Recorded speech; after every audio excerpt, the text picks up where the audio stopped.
dame i gospodo, dragi prijatelji. Iznimno mi je čast i zadovoljstvo danas podijeliti radost sa svima vama. Oprostite, ja sam previše koji ste se ljubazno odazvali našem pozivu. U ime Turističke zajednice grada Ogulina kao nositelja projekta danas iskazujem svoju veliku radost da i drugi proizvod strategije razvoja kulturnog turizma Ogulin, zavičaj bajke danas postaje stvarnost. Autorica strategije je gospođa Dragana Lucija Ratković još 2006. godine. Ogulinski festival bajke doživio je već na svom prvom izdanju velike ovacije i smatram da u ovom trenutku nije na odmet se toga i prisjetiti.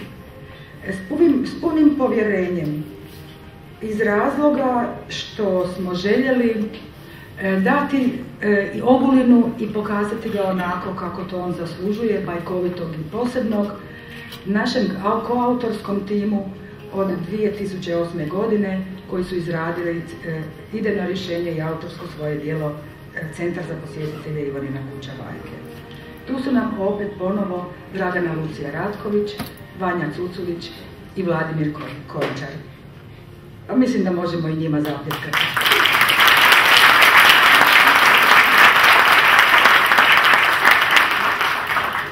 Iako svjesni snage i važnosti projekta za našu zajednicu, od samog početka bili smo svjesni i njegove financijske težine za proračun našega grada. I tražili smo sve ostale izvore financiranja, ne odustajući od ideje vodilje.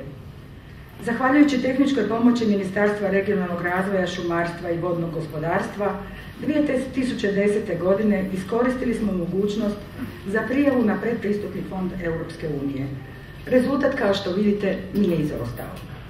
15. ožujka 2012. godine sa Središnjom agencijom za financiranje i ugovaranje projekata Europske unije smo potpisali darovni ugovor na iznos od 1.359.424,11 eura, a sufinanciranje je osigurano iz proračuna grada Ogulina, Ministarstva kulture Republike Hrvatske i Turističke zajednice grada Ogulina.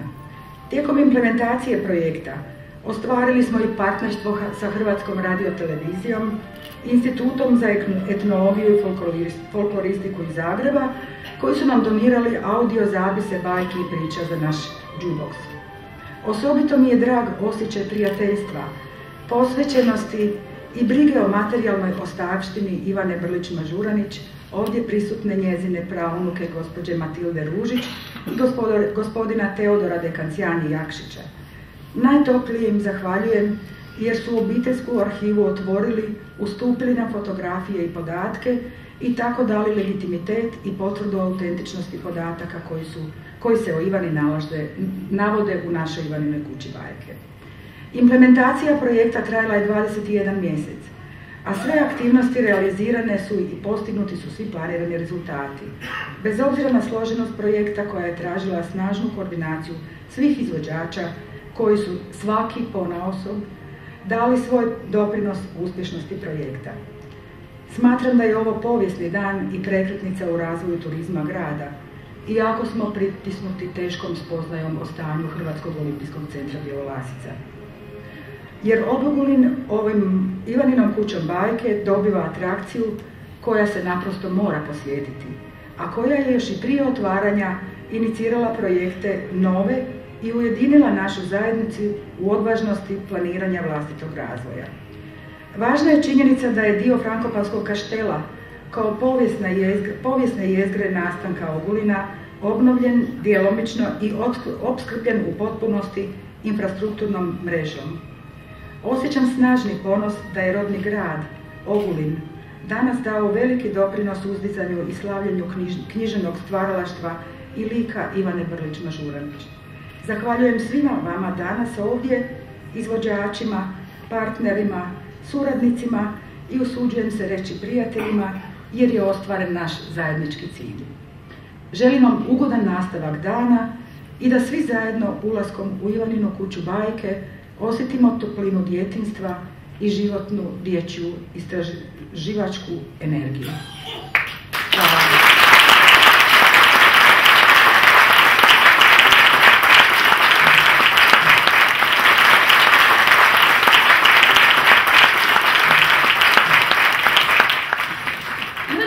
kuća bajke nastala je i zamišljena je na način da slavimo Ogulin, da doprinesemo razvoju Ogulina. Po svom konceptu zaista je jedinstvena i ne postoji sličan koncept nigdje za sada. Ono što je zamišljeno, znači da Ivanina kuća bajke zaista bude prostor slavljenja književnosti, da publici koja je najviše namijenjena, a to su djeca, ali i djeca u nama svima, predstavi bajku i pobudi njihovu volju ponovno za čitanjem, za kreativnošću i za kreativnim izrazom. Da bismo to sve skupa napravili sa jednim književnim žanrom, znači sa nečim što se obično čita, morali smo biti jako kreativni. Zato zaista moram zahvaliti timu koji je od početka osmislio cijeli ovaj projekt.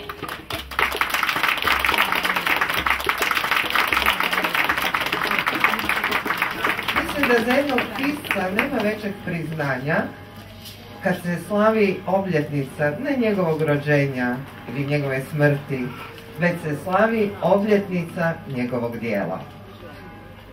Ivana, rođena ovdje u Ogulinu, punim imenom Joana Kornelija Emilija Henrieta, rodila se u Ogulinu, proživjela prve dane svog djetinjstva, ovdje ugledala svijet i često mu se rado vraćala u mislima.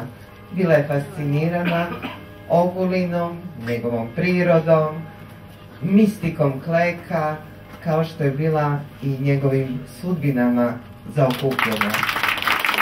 What a pleasure it is to be here in Ogulin, a very beautiful town, on such a special day. So I feel very privileged indeed to be here. And my thanks, I think, go to the two ladies who you've just seen on this platform, because it's thanks to them that I'm here and able to be here and do a little review of this project. And I spent a very, very happy few days getting to know the town a little bit, to know the area, and having a first glimpse of Ivana's House of Fairy Tales. So if you think about Ogulin as a place, a beautiful town in a wonderful environment, and you're surrounded by beautiful woodlands, rivers, a cave system, fantastic mountains with its own giant, and all these things really are, make the place very special. But Ivana developed her ideas initially in a place like this, and we visited these places from her childhood when she was writing her stories. So what you have here is the place. You have a wonderful, intangible cultural heritage in terms of Ivana's fairy tales. And you can use this heritage, to your own benefit. And I know that you've started to do that by having the Fairy Tales Festival. And what the House of Fairy Tales does, of course, is to build on that momentum that's been created by the festivals themselves. Ivana's House of Fairy Tales is a timely and remarkable development for the town of Ogulin. And I think it will help it to put the town even more on the map, and it will be a very special resource for the local community. Really complex projects like this are not easy to achieve, and they require all kinds of things.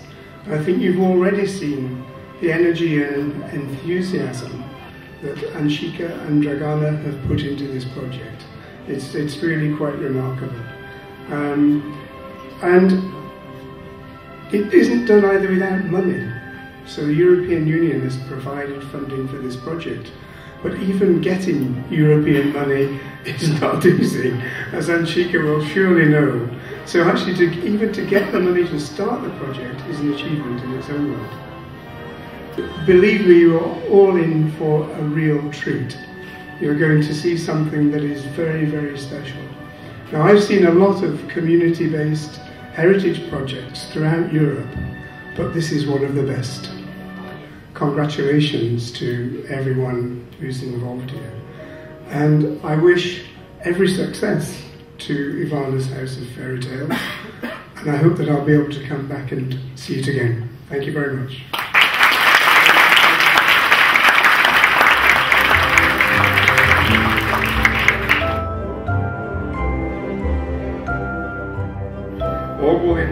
svojim geoprometnim položajem, bogatim kulturnim nasljeđem i prirodnom baštinom ima veliki potencijal za razvoj turizma. Značaj održivog korištenja potencijala vrednovali smo u našim strateškim dokumentima na lokalnoj i regionalnoj razini. Razvojna strategija Karlovačke županije, projekt ukupnog razvoja grada Ogulina, razvojni projekt kulturnog turizma Ogulin, Zavičaj, Bajke.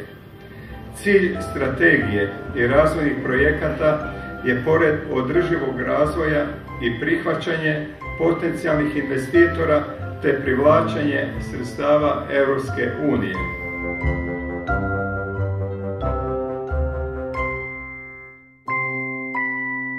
Naš posao na projektu je bilo pratiti administrativnu provedbu ugovora koji smo potpisali zajedno sa turističkom zajednicom grada i rekla bih da osobito mi je drago, naime mi se bavimo dokumentacijom, papirima, ali kada čovjek onda dođe na teren, kada vidi doista kakvi su rezultati projekta, što je napravljeno, to je ono što doista čini jedno osobito zadovoljstvo. I naročito kada se radi o jednom ovakvom projektu koji je pun emocija, koji je pun sadržaja, koji je doista za sve vas i za sve nas, mogu reći, poseban i osobit.